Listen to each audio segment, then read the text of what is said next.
नमस्कार। पश्चिम बंगाल में चुनावी संग्राम चल रहा है। 23 और 29 अप्रैल को 2 चरणों में वोट डाले जाएंगे। नतीजे 4 मई को आएंगे। लेकिन क्या आपको 2021 का बंगाल विधानसभा चुनाव याद है, जब पूरा देश बस यही देख रहा था कि दीदी का किला बचेगा या ढह जाएगा। और अब 5 साल बाद बंगाल में फिर से वही माहौल है। लेकिन यकीन मानिए, इस बार की हवा पहले से ज्यादा गर्म है। 2021 के बाद से बंगाल की राजनीति में जो कुछ भी हुआ है, उसने इस चुनाव को सिर्फ कुर्सी का खेल नहीं, बल्कि करो या मरो की जंग बना दिया है। करीब से देखें तो अब बंगाल की राजनीति पूरी तरह बदल चुकी है। एक वो दौर था जब वहां दशकों तक वामपंथी दलों का लाल झंडा लहराता था और कांग्रेस भी मजबूत ताकत मानी जाती थी। लेकिन आज दोनों ही दल बंगाल की मुख्य चुनावी रेस में एकदम हाशिए पर जा चुके हैं। यहां अब कोई त्रिकोणीय मुकाबला नहीं बचा, बल्कि टक्कर एकदम आमने सामने की है।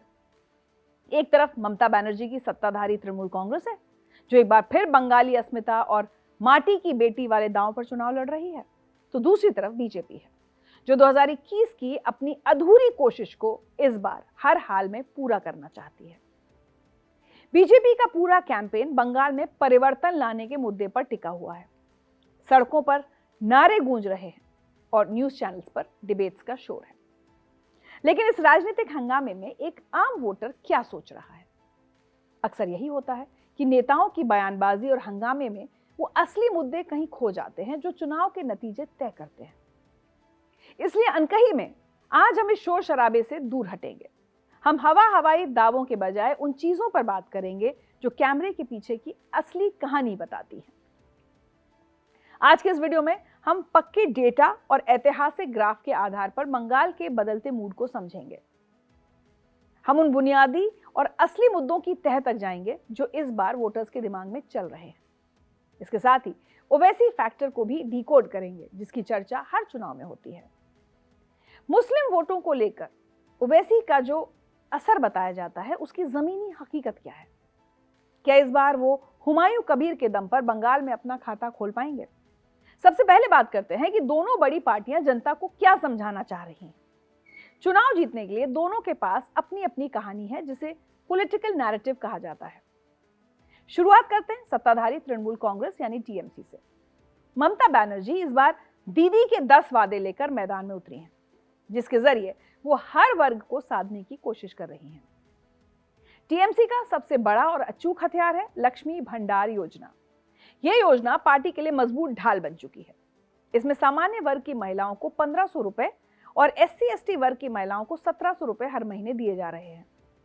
इस कैश ट्रांसफर ने बंगाल के गांवों में टीएमसी के लिए बड़ा और वफादार महिला वोटर बेस तैयार कर दिया है। इसी के सहारे टीएमसी सत्ता में अपनी पकड़ बनाए रखने की उम्मीद कर रही है। लेकिन इस चुनाव का सबसे बड़ा मुद्दा है SIR।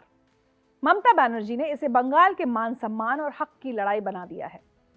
दीदी का आरोप है कि केंद्र सरकार SIR के बहाने बंगाल के साथ सौतेला व्यवहार कर रही है।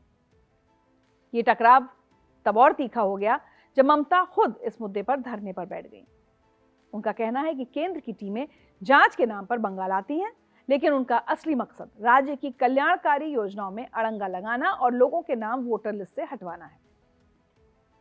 दीदी की ये धरना पॉलिटिक्स बंगाल की जनता को मैसेज है कि वो उनके हक के लिए अकेले दिल्ली से लड़ रही हैं। ममता बनर्जी का तर्क है कि SIR के जरिए उन गरीब लोगों को निशाना बनाया जा रहा है जो टीएमसी के पक्के समर्थक हैं। वो इसे सीधे तौर पर संघीय ढांचे पर हमला बता रही हैं। ये मुद्दा अब सड़क से लेकर चुनाव प्रचार के मंचों तक पूरी तरह हावी है। लेकिन क्या चुनाव सिर्फ SIR या इन योजनाओं के इर्द गिर्द लड़ा जा रहा है? तो ऐसा बिल्कुल नहीं है। बीजेपी के पास ममता सरकार को घेरने के लिए इस बार जमीन पर कई मुद्दे हैं। आपको अगस्त 2024 का वो भयानक आरजी कर अस्पताल केस तो याद ही होगा। उस घटना ने न सिर्फ बंगाल बल्कि पूरे देश की अंतरात्मा को झकझोर दिया था। बीजेपी इसी घटना को आधार बनाकर ममता सरकार को घेरने में जुटी है। बीजेपी का नैरेटिव है कि बंगाल में महिला सुरक्षा का सिस्टम पूरी तरह से फेल हो चुका है। और आपको बता दें कि आरजी कर दुष्कर्म केस की जो पीड़िता है, उसकी मां को बीजेपी ने इस बार चुनावी टिकट भी दिया है। इसके अलावा ममता बनर्जी को सत्ता में 15 साल हो चुके हैं। इतने लंबे वक्त तक सरकार चलाने के बाद जो स्वाभाविक एंटी इनकम्बेंसी यानी सत्ता विरोधी लहर पैदा होती है, बीजेपी उसे पूरी ताकत से हवा दे रही है। बीजेपी के कैंपेन में भ्रष्टाचार भी एक बहुत बड़ा मुद्दा है। एसएससी शिक्षक भर्ती घोटाले ने पढ़े लिखे युवाओं को सड़क पर ला दिया था। इसके अलावा हर छोटे बड़े सरकारी काम में कट मनी यानी कमीशन खोरी को लेकर भी टीएमसी को घेरा जा रहा है। साथ ही सीमावर्ती इलाकों में घुसपैठ और बदलती डेमोग्राफी का डर दिखाकर बीजेपी हिंदू वोटर्स को एकजुट करने की कोशिश में जुटी है। तो ये तो हो गई नेताओं और राजनीतिक दलों की बातें, लेकिन जमीनी हकीकत कुछ अलग ही तस्वीर पेश करती है। आम आदमी की असली चिंताएं टीवी डिबेट से बहुत अलग है। बंगाल का युवा सबसे ज्यादा नौकरियों की भारी कमी को लेकर परेशान है। इंडस्ट्रीज न होने की वजह से युवाओं को काम की तलाश में मजबूरी में बेंगलुरु, दिल्ली या मुंबई जैसे शहरों की तरफ पलायन करना पड़ रहा है। वहीं गांव देहात में माहौल कुछ अलग है। एक तरफ लोगों को लक्ष्मी भंडार जैसी कल्याणकारी योजनाओं का सीधा फायदा मिल रहा है, जिससे वो खुश भी हैं, लेकिन दूसरी तरफ स्थानीय नेताओं की मनमानी और योजनाओं का लाभ लेने के लिए बिचौलियों को कट मनी देने की मजबूरी ने लोगों में भारी गुस्सा भी भर दिया है। वोटर इस गहरी दुविधा में है कि वो सरकारी योजना के फायदे को देखकर वोट दें या फिर लोकल नेता की गुंडागर्दी के खिलाफ अपनी भड़ास निकाले। इसके अलावा शहरों का हाल भी कुछ खास अच्छा नहीं है। कोलकाता और आसपास के कस्बों में शहरी बुनियादी ढांचा चरमरा रहा है। थोड़ी सी बारिश में सड़कों पर पानी भरना, ट्रैफिक जैम और खस्ता हाल इंफ्रास्ट्रक्चर से शहरी वोटर बेहद खफा है। कुल मिलाकर जमीन पर असल मुद्दे रोजी रोटी और सुकून की जिंदगी से जुड़े हैं, जिन्हें राजनीतिक शोर में दबाने की कोशिश हो रही है। जमीन पर मौजूद इसी सत्ता विरोधी गुस्से और जनता की दुविधा ने आज बंगाल की राजनीति को ऐसे मोड़ पर ला खड़ा किया है जो हमें इतिहास के पन्नों में थोड़ा पीछे ले जाता है। अगर आप जनता की इस नाराजगी और बदलाव की सुगबुगाहट को ध्यान से देखें तो आपको एक पुराना पैटर्न नजर आएगा। 1998 में जब ममता बनर्जी ने अपनी पार्टी बनाई तो उनके सामने बेहद मजबूत वामपंथी सरकार थी। सालों तक सड़क पर संघर्ष चला, लेकिन फिर सिंगूर और नंदीग्राम के जमीन अधिग्रहण आंदोलन ने सब कुछ बदल दिया। ममता बनर्जी ने जनता के उसी जमीनी गुस्से को अपनी ताकत बनाया और 2011 में लेफ्ट के अभेद्य किले को ढा दिया। तो क्या बीजेपी भी ठीक उसी रास्ते पर चल रही है? अगर हम बीजेपी का ऐतिहासिक ग्राफ देखें तो आंकड़े बहुत कुछ कहते हैं। 2011 के विधानसभा चुनाव में बीजेपी का खाता भी नहीं खुला था और वोट शेयर महज 4% के आसपास था। फिर 2014 में लोकसभा के चुनाव हुए। प्रधानमंत्री मोदी की आंधी का असर बंगाल में भी दिखाई दिया। बीजेपी ने 2 सीटें जीती, पर अच्छी बात थी वोट शेयर जो 17% से अधिक रहा।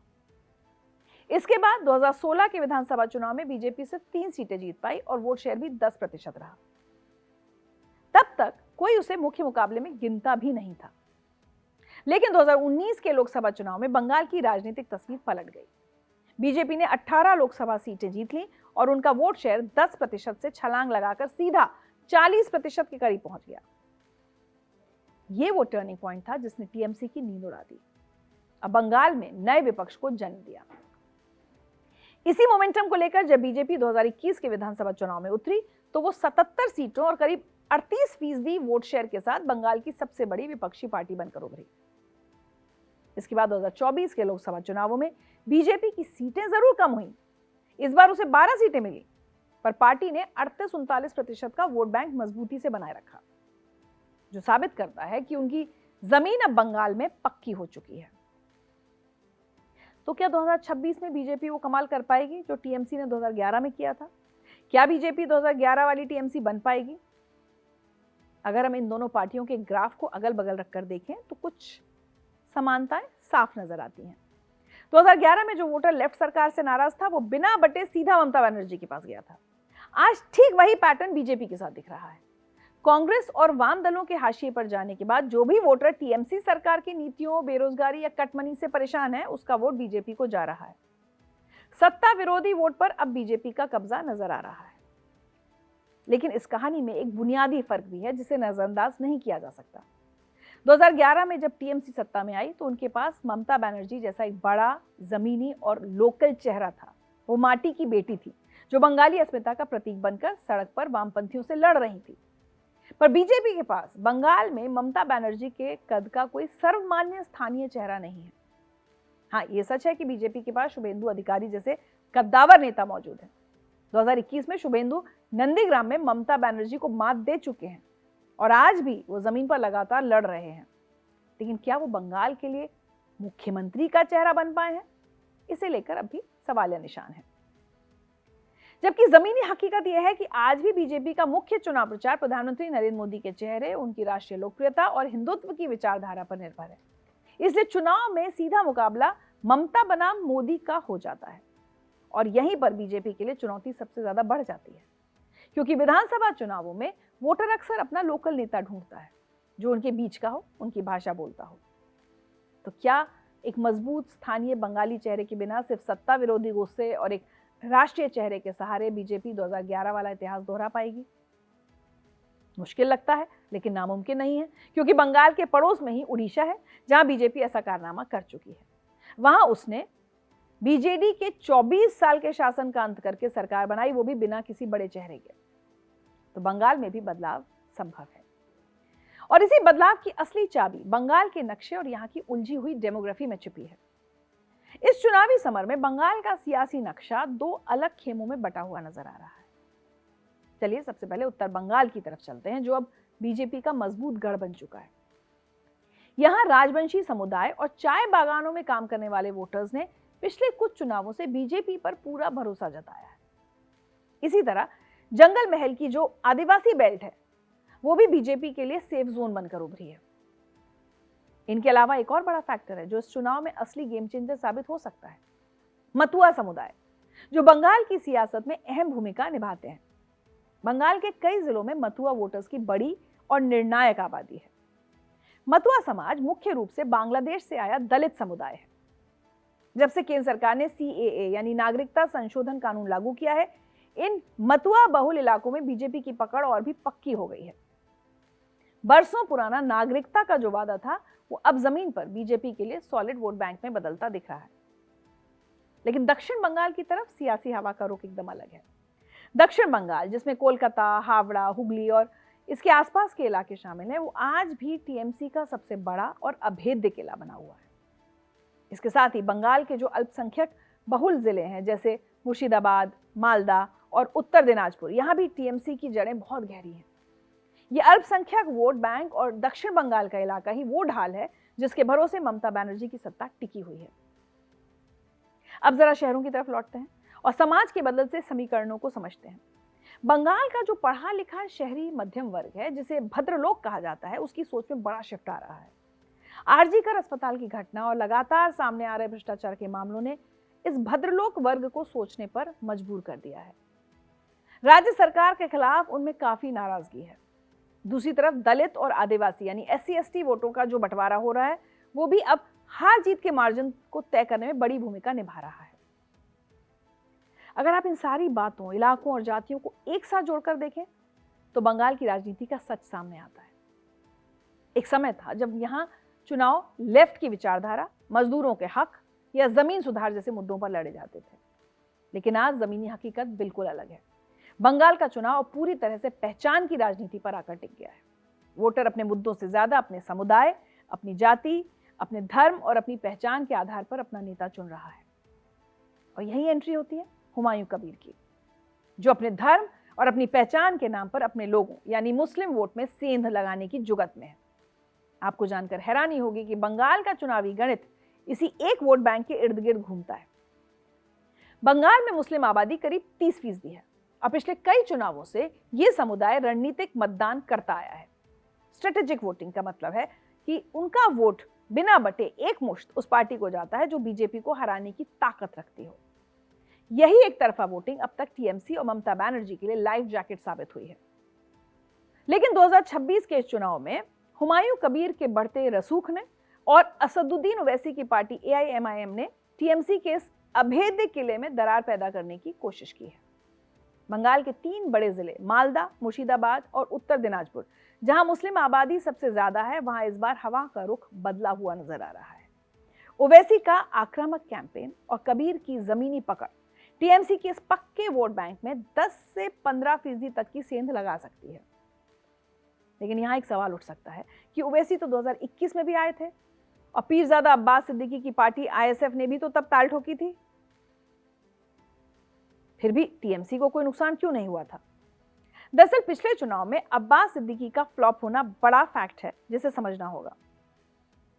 वो इसलिए फेल हो गए क्योंकि बंगाल के मुसलमानों ने उन्हें एक धार्मिक गुरु तो माना, लेकिन पॉलिटिकल विकल्प के तौर पर स्वीकार नहीं किया। अल्पसंख्यक वोटर्स को तब ये डर था कि अगर उनका वोट बटा तो उसका फायदा बीजेपी को हो जाएगा। लेकिन 2026 की हकीकत 2021 से अलग है। हुमायूं कबीर कोई बाहरी नेता या सिर्फ धार्मिक गुरु नहीं है, वो बंगाल की सियासत के पक्के इंसाइडर हैं। वो टीएमसी के सिस्टम, उसकी कमजोरियों और जमीनी संगठन को अंदर तक समझते हैं। आम अल्पसंख्यक वोटर के बीच भी ये चर्चा जोर पकड़ रही है कि टीएमसी सरकार ने वादे तो बहुत किए, लेकिन असल रोजगार और हिस्सेदारी के मामले में उनके समुदाय को वो फायदा नहीं मिला जिसकी उन्हें उम्मीद थी। ऐसे में अगर मालदा और मुर्शिदाबाद जैसे इलाकों में हुमायूं कबीर और ओवैसी फैक्टर के कारण मुस्लिम वोटों का 10 से 15% हिस्सा भी छिटक जाता है, तो ये टीएमसी के लिए दोहरी मार साबित होगा। इसे ऐसे समझिए कि एक तरफ तो आरजीकर अस्पताल कांड और भ्रष्टाचार के मुद्दों पर हिंदू वोट और शहरी भद्रलोक पहले ही बीजेपी की तरफ ध्रुवीकृत हो रहा है। ऊपर से ममता बनर्जी का अपना पक्का कोर मुस्लिम वोट भी बढ़ गया, तो टीएमसी के लिए सरकार बचाना लगभग नामुमकिन हो जाएगा। राजनीतिक गणित भी यही कहता है कि जब किसी इलाके में वोट बढ़ते हैं तो उसका फायदा उस पार्टी को होता है जिसका अपना वोट बैंक एकजुट रहता है। यानी अगर मुस्लिम वोट में सेंधमारी होती है तो फायदा बीजेपी को मिलेगा। इन सारे राजनीतिक समीकरणों, हिंदू, मुस्लिम और जातियों के बीच बंगाल की सत्ता की असली चाबी एक ऐसे वर्ग के पास है जो रैलियों में शायद कम शोर मचाता है, लेकिन जब वोट देता है तो बड़े बड़े नेताओं के पसीने छूट जाते हैं, और वो वर्ग है महिलाएं। सच कहूं तो 2026 का चुनाव असल में इन्हीं महिलाओं के मन में चल रही कश्मकश का चुनाव है। एक तरफ आरजीकर अस्पताल वाला कांड और भ्रष्टाचार के मुद्दे का गुस्सा है, जिसने महिलाओं के मन में सुरक्षा को लेकर डर पैदा कर दिया है, तो दूसरी तरफ है ममता बनर्जी की लक्ष्मी भंडार योजना, जो हर महीने महिलाओं के खाते में सीधे पैसे डालकर उन्हें आर्थिक सुरक्षा दे रही है। अब चुनाव के दिन सबसे बड़ा और निर्णायक सवाल यही होगा कि क्या महिलाओं का वो गुस्सा और असुरक्षा का भाव लक्ष्मी भंडार की इस मजबूत ढाल को भेद पाएगा? क्या वोटिंग मशीन का बटन दबाते वक्त एक आम महिला अपने सुरक्षित भविष्य को चुनेगी, या फिर हर महीने मिलने वाली उस आर्थिक मदद को? अगर हम जीत हार के गणित को समझें तो तस्वीर बिल्कुल साफ है। बीजेपी पिछले कुछ सालों से 38 से 39% वोट शेयर के साथ चट्टान की तरह मजबूती से खड़ी है, लेकिन सरकार बनाने के लिए उसे कम से कम 43 से 45% के जादुई आंकड़े को छूना होगा, और ये तभी मुमकिन है जब भद्रलोक और महिलाओं का गुस्सा पूरी तरह वोट में तब्दील हो।